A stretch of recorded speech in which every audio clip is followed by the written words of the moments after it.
Boa noite, pessoal. Estão me ouvindo?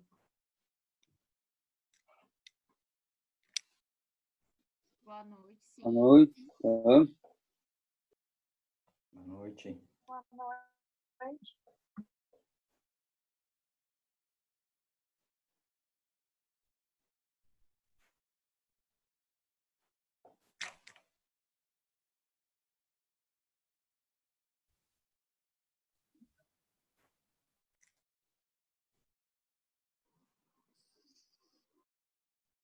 Boa noite.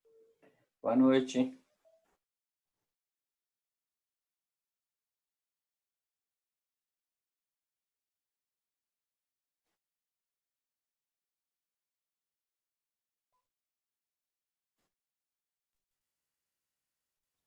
Só um pouquinho, pessoal. Deixa o pessoal, o restante da turma chegar, né?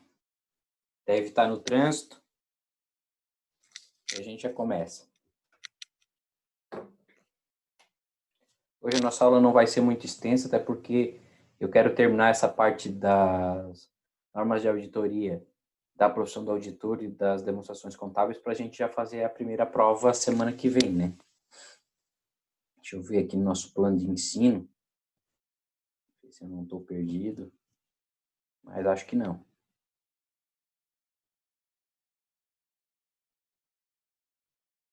Sim, é semana que vem. Eu anotei aqui. É? Bem certinho. Isso. Dia 10/9.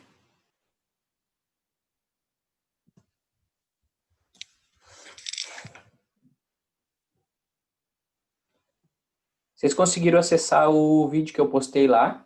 Alguém tentou? Ele mandou uma foto. Achou que era filho.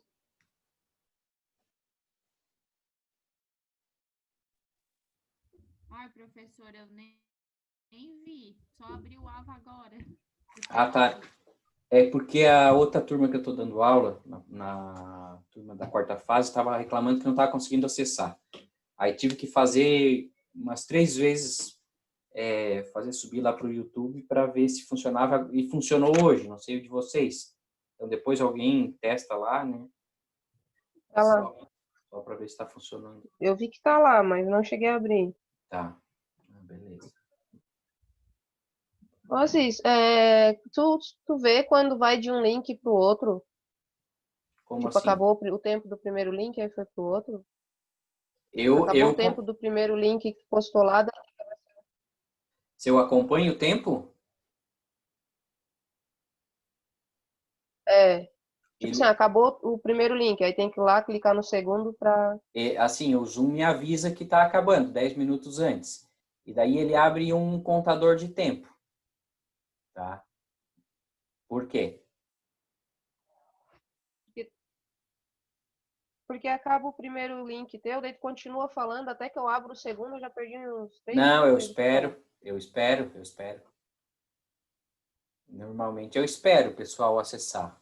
Eu não continuo falando. Talvez ali um pouquinho, mas eu sempre espero, Gisele. Até o pessoal entrar. Ah, Só então, se às vezes aparece não aqui perdi para mim muita coisa. que vocês já entraram e ainda não habilitou para vocês, né?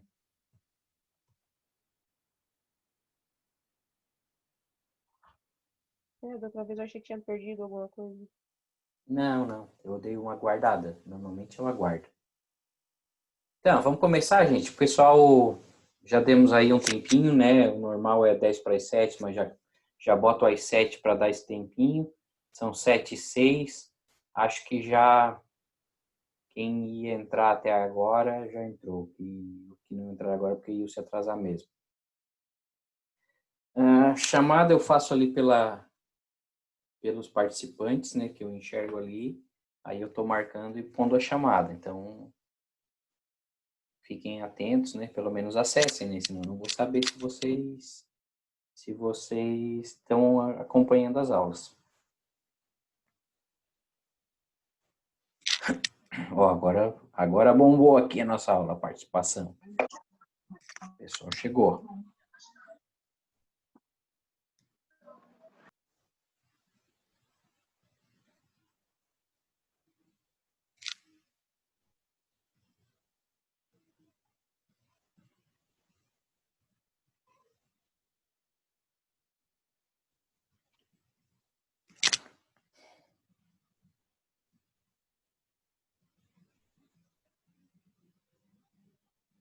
O Leonardo desistiu, né, gente?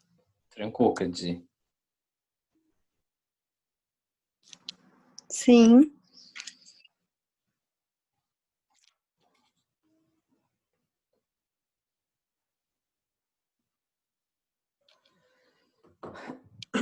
Começamos então, gente. Quem chegou, chegou. Quem não chegou, chega daqui a pouco. Deixa eu compartilhar a tela aqui para vocês. Então, semana passada, só voltar aqui no começo, né, só para a gente entender. Nós iniciamos a parte de normas de auditoria sobre as demonstrações contábeis. Concluímos aquela parte de normas de auditoria, normas profissionais de auditoria que falam sobre a pessoa do auditor, né, o que precisa ser, o que precisa observar digamos assim, dentro dos princípios éticos de auditoria, é claro, além dos princípios éticos de contabilidade que a gente tem que seguir também, mas alguma coisa relacionada à nossa atividade, quais cuidados a gente tem que ter para manter a independência, né? Então, existem algumas normas relacionadas à atividade do auditor, diferente daquelas normas éticas pro contador. Depois a gente entrou nessa questão de normas das demonstrações contábeis. Resumidamente, né? São algumas orientações básicas que a gente tem que seguir, na auditoria das demonstrações contábeis. Alguns princípios básicos que nós temos que observar na hora de fazer a auditoria das demonstrações contábeis.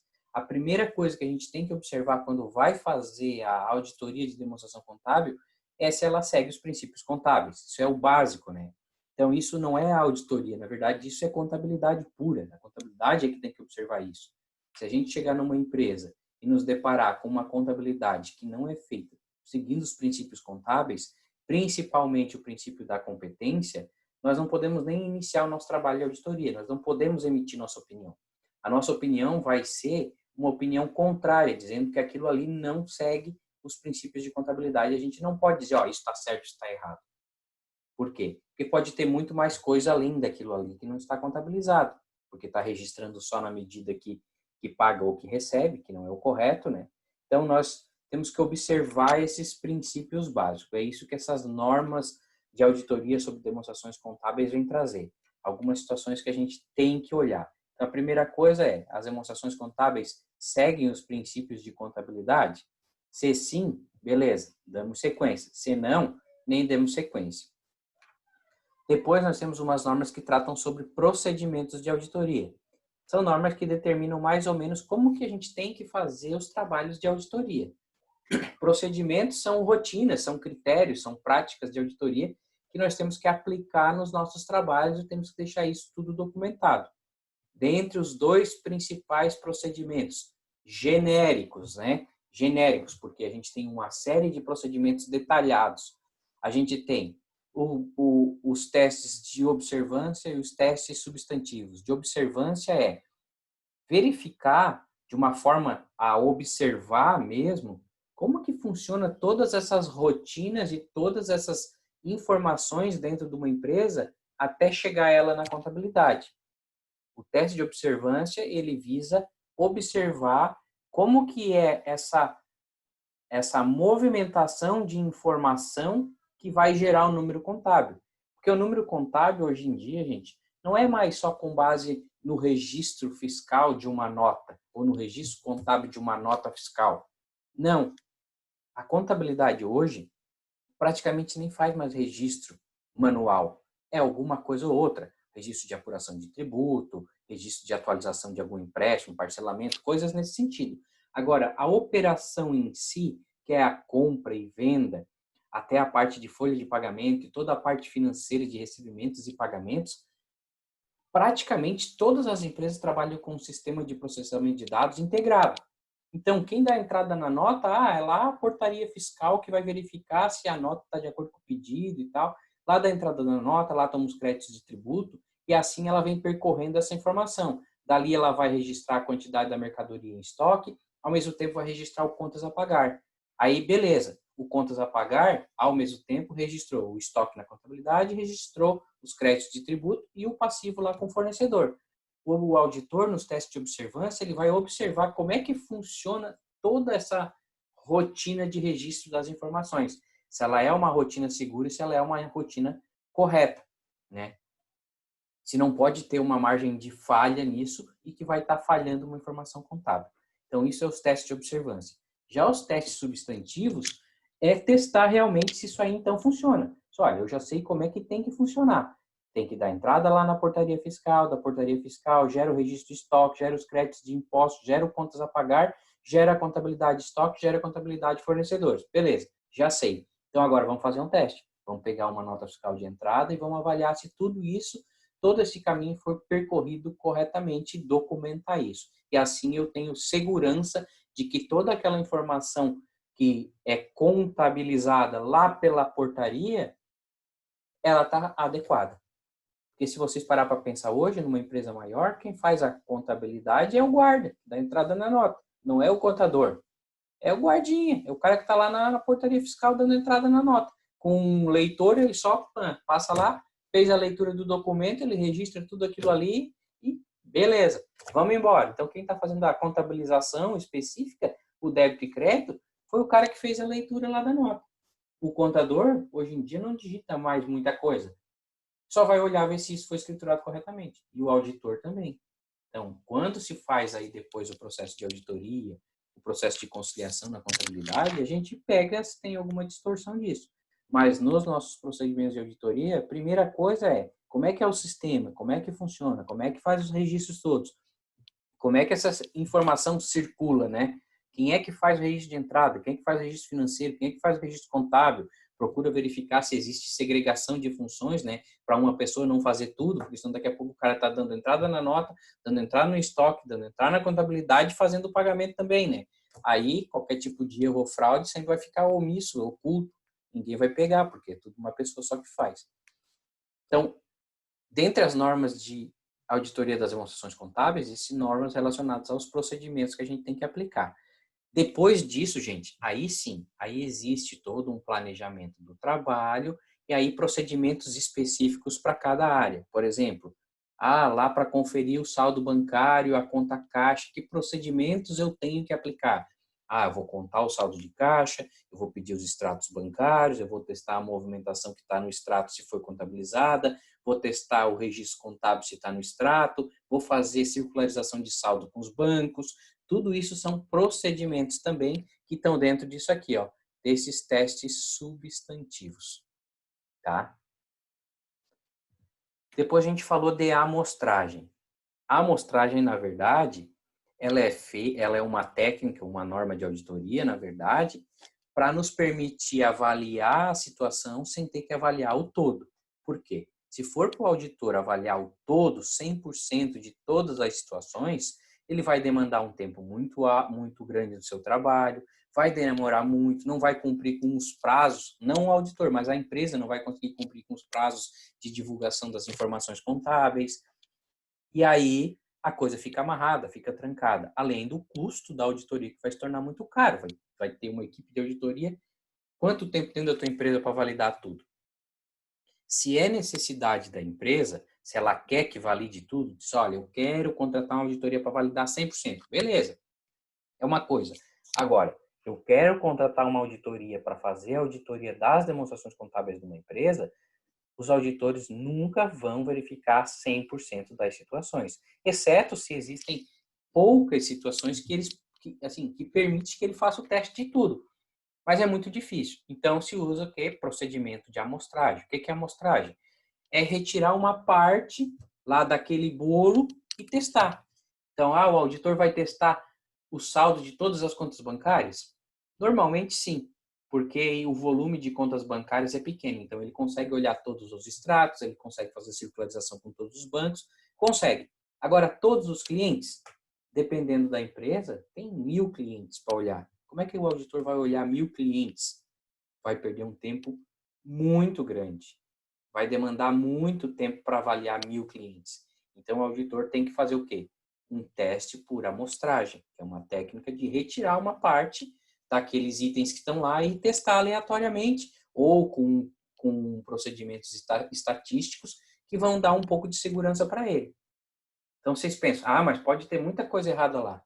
Pode, mas quando o auditor seleciona os itens que ele vai testar, ele escolhe aqueles que ele quer ou que o procedimento estatístico escolheu, não aquele que a empresa escolheu para ele. Então, eu chego lá e escolho qualquer coisa. A probabilidade de se existir algo errado, eu posso pegar, porque é eu que estou escolhendo. Eu não vou lá, só escolho esse que a empresa direcionou para mim escolher. Não, eu vou escolher. Então, na amostra, seja qualquer for a forma, o método que eu estou utilizando, eu vou ter chances de pegar algo errado se existir. Tá? Então, a amostragem nada mais é do que uma retirada de uma quantidade de itens que está sendo testada, né, para que a gente não tenha que testar 100% e consiga justificar o nosso trabalho. Então, quem está de fora às vezes pensa, mas pode ter alguma coisa errada e o auditor deixou passar. Pode. Mas se o auditor aplicou um percentual razoável de testes, mesmo que apareça alguma coisa errada, o auditor não vai ser responsabilizado.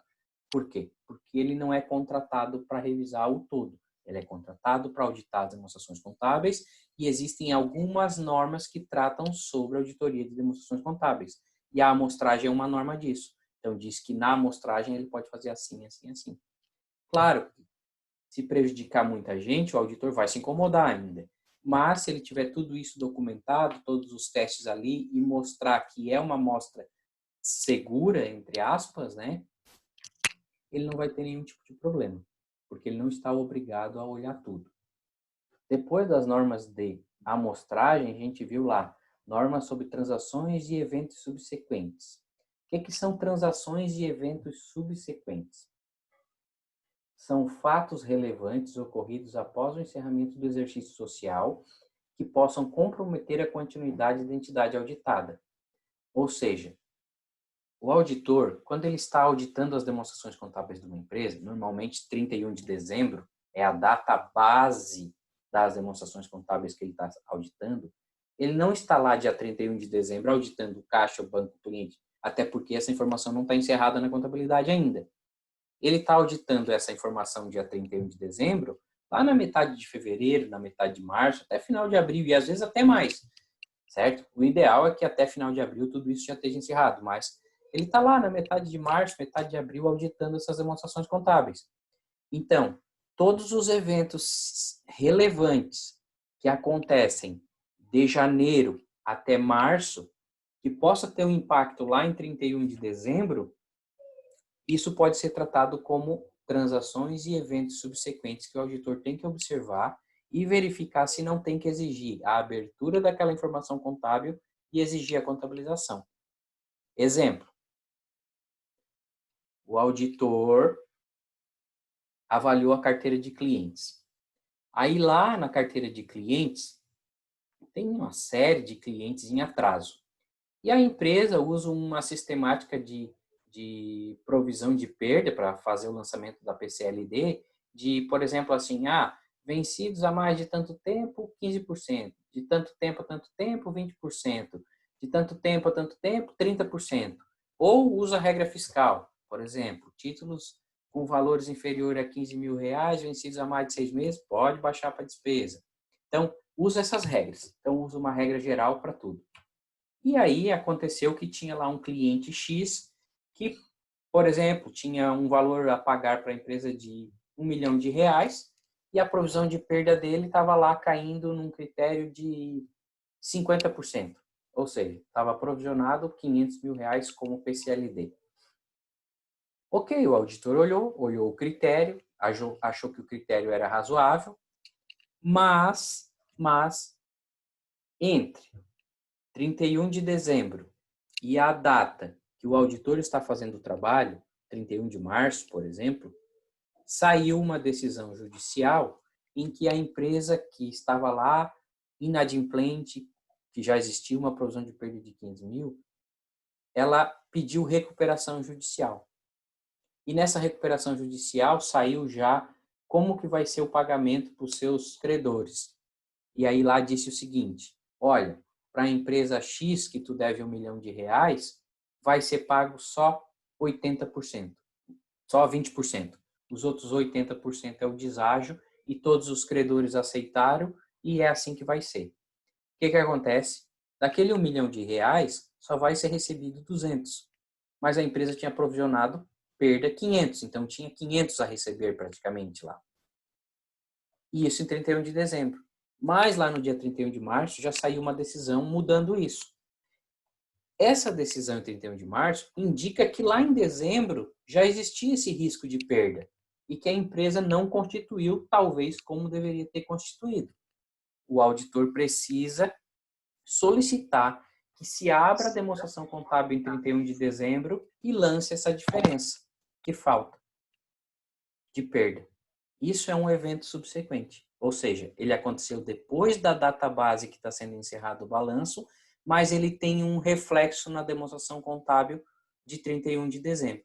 Então, se acontecer antes do auditor encerrar o trabalho dele, o auditor precisa avaliar isso e pedir que a empresa faça o lançamento contábil lá em 31 de dezembro. Outro exemplo, que às vezes acontece muito. A empresa tinha alguns passivos, mas não contabilizados, com reclamatórias trabalhistas. Por que não contabilizou? Porque a assessoria jurídica julgou o risco de perda dessas ações, desses passivos, como possível ou remoto. Quando a assessoria jurídica diz que é possível ou remoto, fica dispensada a contabilização da provisão de perda. E esse passivo, e o passivo para pagar. Então, as empresas divulgam isso em notas explicativas, que tem essas contingências, mas que o risco de perda é 50% para cada um. Ou seja, o advogado diz que é possível, então é 50% para cada um. Então, quando o risco é possível, significa que eu não tenho certeza, não consigo estimar se eu vou perder. Então, eu não preciso lançar essa provisão de perda. Então, o advogado, lá em 31 de dezembro, emitiu o relatório dele e disse isso para o auditor. O auditor avaliou, beleza, não precisa constituir, está dispensado. Só que lá em 31 de março, antes de ele encerrar o trabalho, houve já uma decisão favorável àquela ação judicial trabalhista que já determinou que vai ser perdido um valor X. Olha, se lá atrás, em 31 de dezembro, ele disse que não ia perder, ou seja, que as chances de perda eram iguais e não provisionou nenhuma perda disso, mas aqui na frente a gente já tem ciência que a perda existe, significa que ela já existia lá atrás. Então, precisa reabrir o balanço e contabilizar. Mas tudo isso, pessoal, tudo isso é quando acontece entre a data do balanço e a data do trabalho de auditoria. Aconteceu depois do balanço auditado. Se já foi emitido o relatório de auditoria, acabou. Vai cair no resultado daquele exercício. Agora, se aconteceu entre o trabalho de auditoria e a data base que ele está auditando a demonstração contábil, precisa reabrir a contabilidade e lançar. Isso é chamado de transações e eventos subsequentes, que a norma sobre auditoria de demonstração contábil recomenda que a gente observe, que a gente questione isso para exigir a contabilização. Então, ali, ó, o auditor deve exigir inclusão de notas explicativas sobre tais fatos ou fazer menção em seu parecer em forma de ressalva ou em parágrafo de ênfase. Isso, se a empresa fizer o ajuste que o auditor está solicitando, ele ainda tem que exigir a divulgação em nota explicativa. Vai ter uma nota explicativa dizendo, olha, aconteceu isso que foi contabilizado lá em 31 de dezembro. Se a empresa não quiser contabilizar, o auditor precisa ressalvar a sua opinião, dizendo, olha, as demonstrações contábeis que foram auditadas estão tudo certo, menos esse passivo que falta uma partezinha assim. Então, a gente tem que se posicionar e avaliar essa situação se acontecem fatos que a gente teria que contabilizar lá em 31 de dezembro. Sempre lembrando, transações de eventos subsequentes são fatos que acontecem entre a data do balanço, a data base do balanço e a data do final do trabalho de auditoria. Mas, assim, a gente não pode misturar evento subsequente com fato recorrente, fato normal. Um rendimento de aplicação financeira que aconteceu no mês de janeiro. Ah, eu já tinha aplicação financeira lá em dezembro e agora aconteceu o rendimento de janeiro. É janeiro, não é lá de trás, né? Aconteceu em janeiro. A gente sempre tem que lembrar dos princípios contábeis. Então, existe norma para uma série de coisas. Isso tudo, essas normas que a gente está falando aqui, são regras gerais. Regras gerais. Na prática, essas normas se dividem em várias outras normas, em vários outros procedimentos de trabalho. Nós temos uma norma também que trata da carta de responsabilidade da administração. O que é essa carta de responsabilidade da administração? É um documento expedido pela empresa onde define a sua responsabilidade quanto aos atos e fatos ocorridos, confirmando que todos foram apresentados e que não existe nada além daquilo que foi objeto do trabalho da auditoria. Faz-se necessária em função de muitas informações utilizadas que são obtidas verbalmente em meio a conversas com o pessoal envolvido. Então é o seguinte. Vocês estão me ouvindo, gente? Sim. Sim? Sim. Podem interferir sempre que precisar, né? Então é o seguinte. O auditor, quando vai fazer o seu trabalho de auditoria, ele se baseia em documentos, né? Em documentos e fatos. Então, ele pede o balancete de verificação da empresa, com base nos números que está naquele balancete,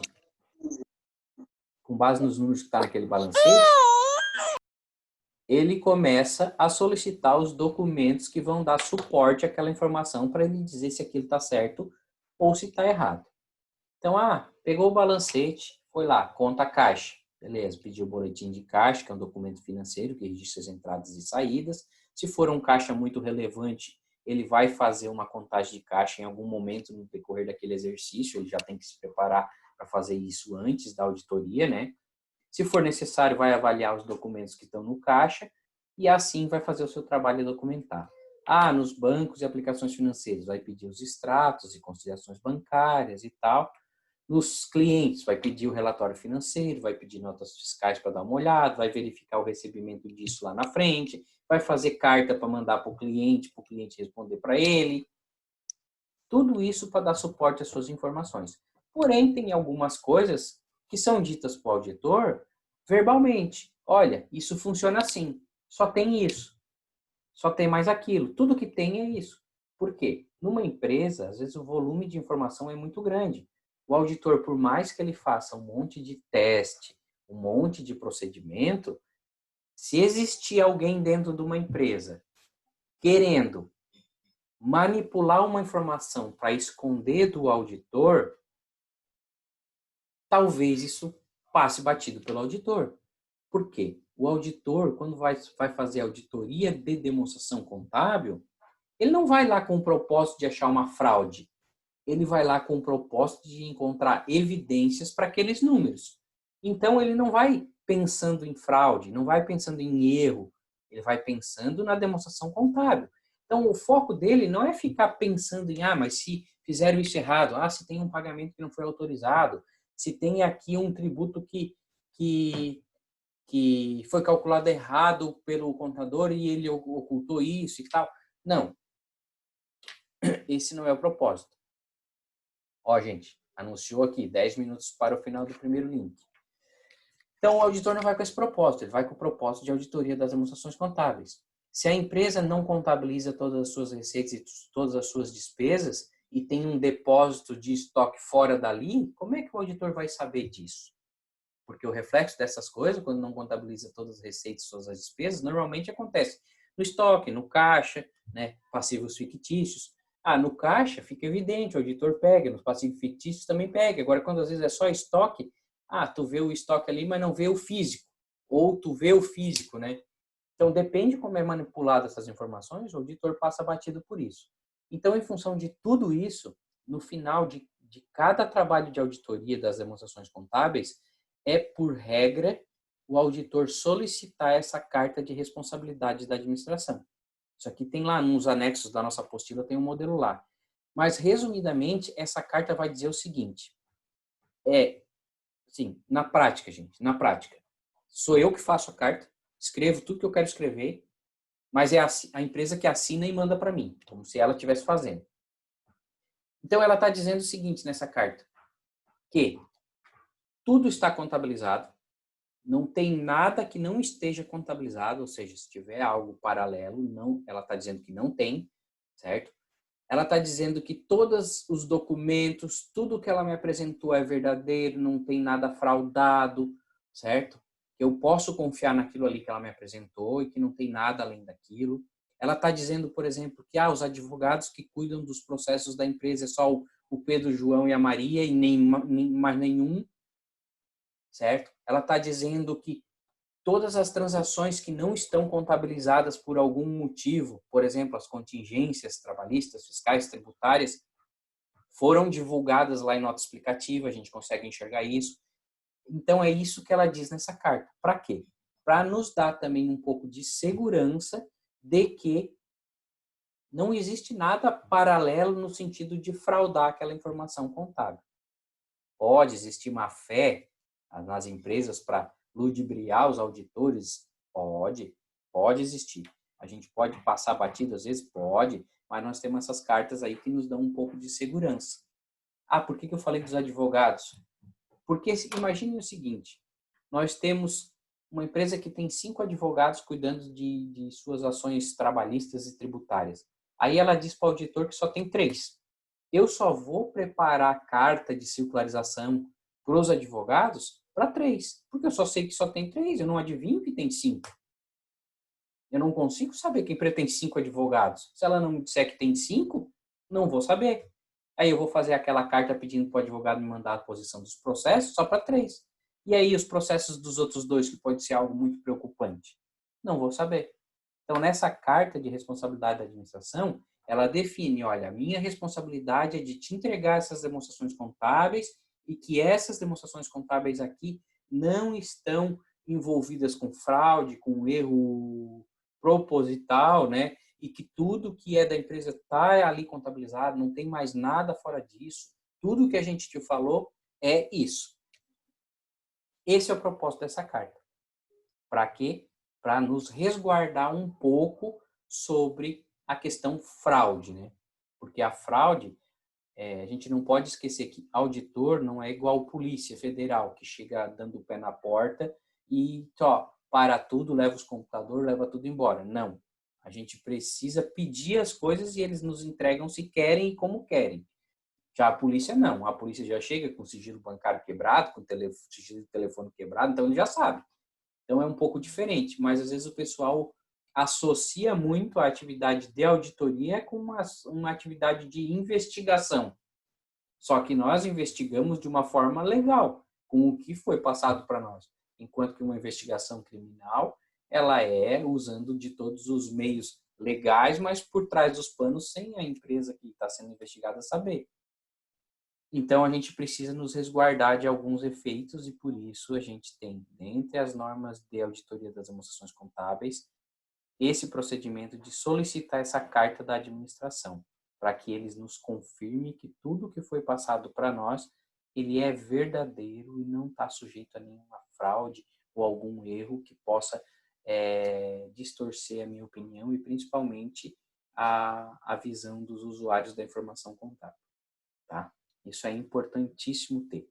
Nos anexos da nossa apostila tem um modelo disso aqui.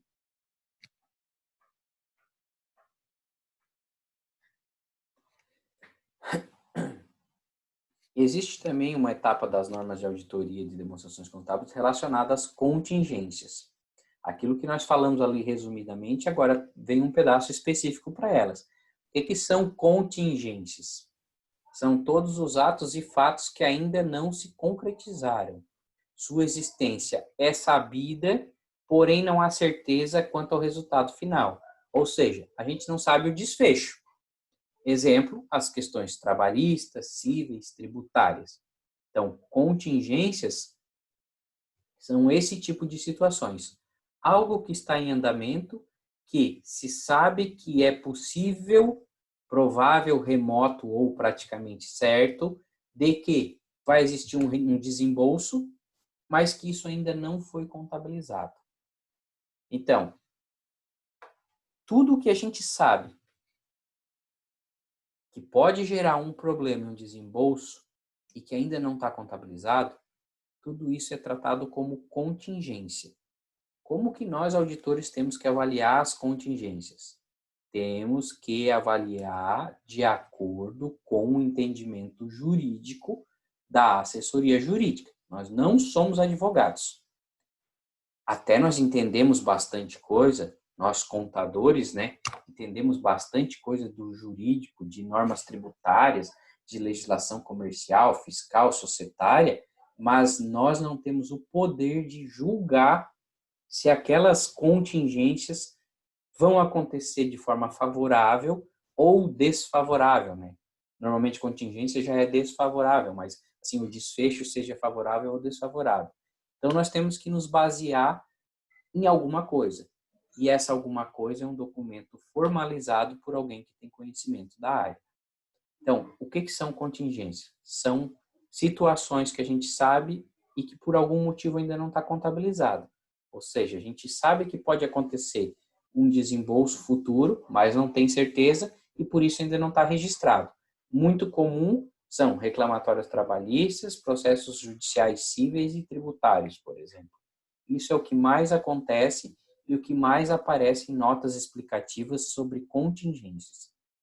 Então, as notas explicativas explicam, né, que tipo de contingência tem, qual o valor que está contabilizado, que daí isso a gente enxerga no balanço, e o valor que não está contabilizado, que é importante.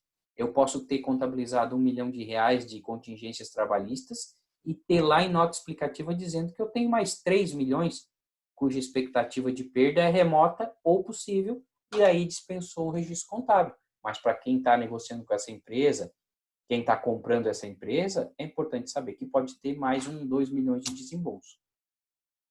O que nós temos que fazer, nós auditores? Nós temos que avaliar isso, né? E solicitar por escrito, junto à assessoria jurídica e à administração da sociedade, as perspectivas de desfecho, ou seja, as expectativas de perda disso. Quando a gente trata de passivos, a gente fala de perda. Quando a gente trata de ativos, a gente fala de ganho. Então, expectativas de perda para passivos, expectativas de ganho para ativos. Porém, pessoal, não existe contingência ativa. A contingência ativa só é permitida contabilizar quando já está no final da ação, transitado e julgado, ou seja, não tem mais risco de perder. Aí tu pode contabilizar. Enquanto que a passiva iniciou a ação. Se é um caso meio complicado, tu já deve contabilizar se o julgamento do auditor, do advogado, for de uma probabilidade de perda. Então, nós auditores, como nós não sabemos disso, nós nos deparamos lá com o balanço e às vezes está o número contabilizado, às vezes não. Então, eu não adivinho as coisas. Eu tenho que saber quem são os advogados e pedir para eles me informar se existe ou não existe. E daí avaliar isso. Ele vai normalmente mostrar uma expectativa disso. Se for expectativa provável ou certa, eu preciso contabilizar essa provisão de perda.